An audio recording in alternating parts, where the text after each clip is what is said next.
Hello guys, welcome back to a new video. Today we'll be looking at the 10 teams that have impressed me the most in Europe in 2021-2022.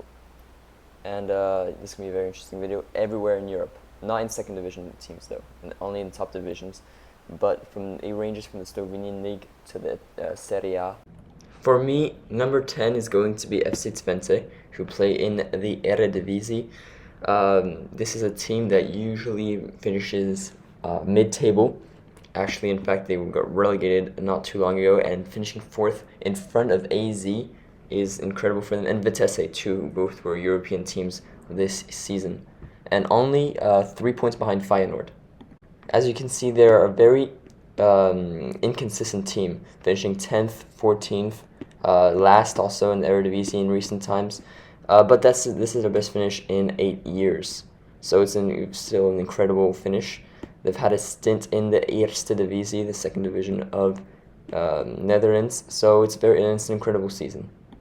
Their best players have been Ricky van Wolfswinkel, the striker, the veteran. He scored 16 goals and 8 assists in 32 Eredivisie games. The on-loan PSV midfielder Michel Sadalek, who has been bought by Twente, so it's going to be a permanent move. He has 30 games, a goal, 2 assists. He's had a great season. Robin Proper, the centre-back, 33 games, 5 goals as a centre-back and 2 assists. And also a couple others like Lars Unerstal, the goalie, has had an incredible season. Gies Small and Ramses Seruki. For me, at number 9 is going to be Union Berlin. Finishing 5th is, of course, incredible. This season, they also had European football, so they had to do both competitions, which is it's incredibly difficult for teams that don't usually get European football to cope with both the league and European football. Usually, they have a way worse season in the league, but they were able to manage both competitions, which is incredible, and finishing 5th, even higher than they had last season, which was already an incredible season. As you can see, in the last 20 years, this is only their 3rd season in the Bundesliga. It's when they got promoted. They had not been in the Bundesliga in a very long time when they got promoted 3 years ago, finishing 11th in their first season, 7th last year, which was incredible also, but 5th, even better this season. I cannot leave them out of my top 10 list. The most impressive players for Union Berlin have been the captain Christopher Trimmel, who has 2 goals in 25 games. He's been impressive. The striker Geraldo Becker, who's got 4 goals, 6 assists in 28 games, but also 14 big chances created. Taiwo Awoniyi, although he had a very bad second half season, in total his season has been pretty good. 15 goals in 31 games, 1 assist, 147 minutes per goal. For my 8th team, it's probably a team you've never heard of, but Kisvárda, who finished 2nd in the Hungarian league, just behind Ferencváros, who are, of course, the number 1 team by far in this league, but in front of Molferevar and Puskás Akademika. They had a great season. They have been renamed in 13-14 season, which is why I can't go further than that. And this is, of course, their best finish. They were in the 2nd tier multiple years, but finishing 2nd is an incredible achievement, and that's why they got a place in my top 10.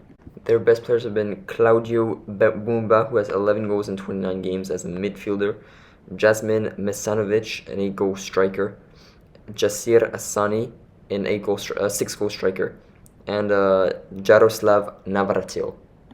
At number 7 is Konyaspor, who have finished 3rd in the league in front of Besiktas, Başakşehir, Alanyaspor.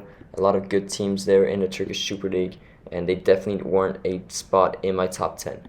This is tied for their best finish in the last 14 years.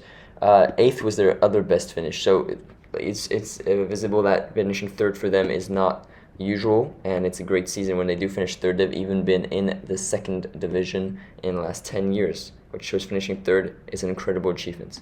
Their best performers have been Guilherme Obersitia, the left back, who has 4 goals and 5 assists, 13 big chances created in 38 games. He's played every game, started all of them. Amir Hadziahmetovic, the midfielder from Bosnia, he had another incredible season, having 2 goals and 4 assists, creating 6 big chances. And Abdulkarim Bartkaci, the defender, 5 goals and 3 assists. And the goalie, of course, Ibrahim Sehic. is also another good performer. At number 6 is probably another team you guys have not heard of. It's FC Koper from the Slovenian league. They finished in front of Mura, by the way, who beat Tottenham in the Conference League this year. Olimpia Ljubljana also, and just behind Maribor, who are a great team. But Koper had a fantastic season. As you can see, they usually finish pretty far down the table, 6th, 9th, 8th. They weren't down to the second division too. So that is an incredible season to finish second. That is by far an overperformance, and probably some players are going to leave this team.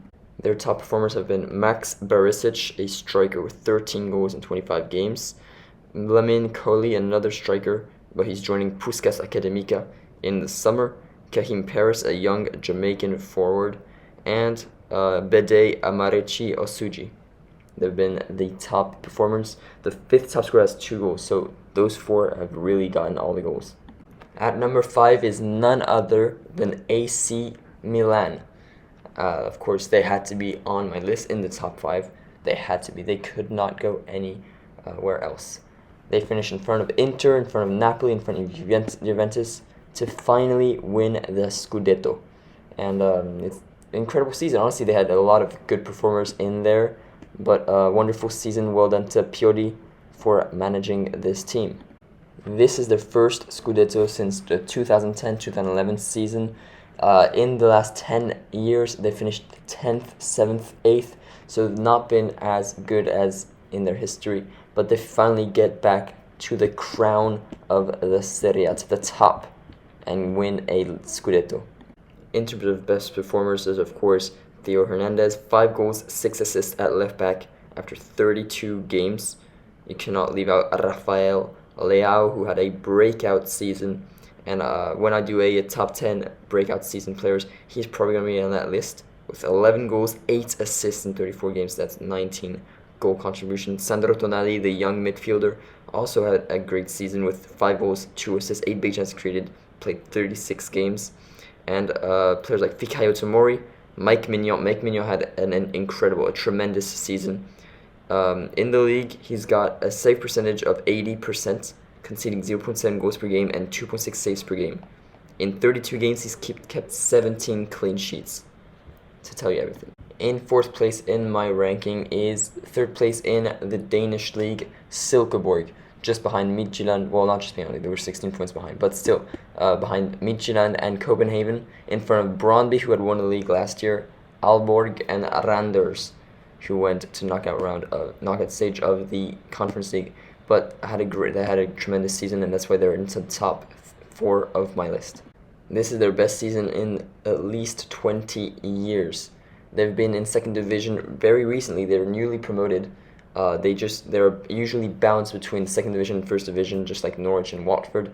But yeah, they just bounce around the leagues and usually finish mid-table when they are, or get relegated when they are in the 1st division, which is incredible that they finished 3rd, which is the reason that, it's incredible that they finished 3rd, and this is why they're 4th in my list.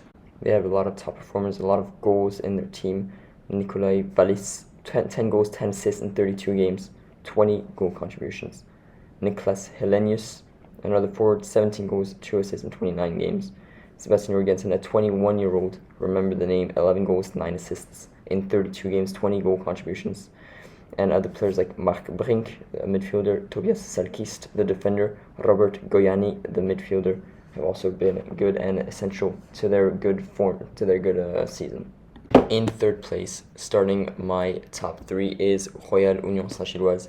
They would have been first if they had won the league. They were top of the league for 30 match days. Incredibly unlucky to not win the league. But in the end, Club Brugge are a better team, let's be honest. But still an incredible season. This was the first time they'd been in the 1st division in 50 years. So imagine you're a club for 50 years, you're not in the 1st division, you finally get back up, and you're 4 points away from winning the league. You were top of the league for 30 match days. That's exactly what Royal Union Saint-Gilloise did. They had a lot of top players. Deniz Undev, who's been bought by Brighton in January and loaned back to Royal Union Saint-Gilloise, scored 26 goals and 12 assists, 38 goal contribution in 38 games, 21 big chances created. Teddy Teuma, the Maltese player, come from Malta, 6 goals, 9 assists as a midfielder, 13 big chances created, Kasper Nielsen, the Danish player, 7 goals, 6 assists. Christian Burgess, the defender, the English defender, 4 goals. And a player that was very good in the first half of the season, and second half of the season really kind of fell off, Dante Van Zier, 14 goals, 10 assists, but does have 22 big chances missed.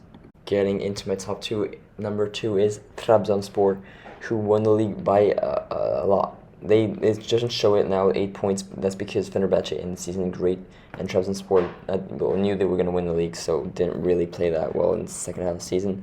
But for the first half of the season, they absolutely dominated. Only 3 losses in 38 games, and it's just an incredible season all around. This is the 7th time they've won the league. First time since 1983, 1984. It's been 38 years in the making. And that's why it's an incredible achievement in this season. That's why they finished second in my top 10 list. Their best players, one of them is Edin Visca, who arrived in January, had 9 goals, 12 assists in 36 games because he arrived from Başakşehir, so he was in the Turkish Super League. Anthony Nwakeme at 33, 13 goals, 10 assists, 23 goal contribution in 30 games, incredible season. Marek Hamsik, yes, he still plays, 2 goals, 3 assists in 26 games. And Anastasios Bakasetas, the Greek international, had a great season. The goalie Ugurkan Çakır, also an incredible season. And then the players like Doruk Tokoz, Abdul Kadir Omur, who's attracting interest from a lot of teams, and Andreas Cornelius, who just scored a brace against France, also had a great season. My first place team, and it is FC Zurich. They won the league by an absolute mile, 14 points clear of Basel and Young Boys, who have been rampant in the league these past years. So for Zurich to win the league in this manner is absolutely incredible. I did not see that coming at all from Zurich, but fair play to them. This is their first time they won the league since 2008-2009, 13 years. So an incredible achievement again, and they'll be in Champions League qualifiers. Let's see if they can get to the group stage or not. Their best players have been Antonio Marchesano, the Swiss player, 13 goals, 6 assists in 33 games. Hassan Cisse, the Gambian international, 20 goals, 10 assists in 33 games, 30 goal contributions in the league alone. Mirland Kireziu, the Kosovan centre-back, he had a great season too, 3 goals in 32 games. And players like Usman Doumbia, the 30-year-old midfielder from Ivory Coast, Fidan Aliti, another centre-back from Kosovo, so they got a double, Adria Guerrero, the midfielder from Spain, and then a super sub, they've got Wilfried Gnonto, who's 18 years old only, but he played for Nations League for Italy. On his debut, got an assist off the bench. So it just shows you his quality. 9 starts, 33 games, 8 goals, 1 assist at 18 years old, 163 minutes per goal. He's a super sub. That will do it for this video. Leave a like if you enjoyed this video. That would be greatly appreciated. If you're new around here, please subscribe. I'll be doing one for the 10 most disappointing teams in Europe in this season. And please let me know in the comment section if you think I've forgotten any, and rank them in the top 10 if you want. And so subscribe if you're new, and I'll be making a lot of these types of videos, like top 10 most disappointing players this season, top 10 most impressive players, like breakout players like Nkunku could be on that list. And thank you for watching.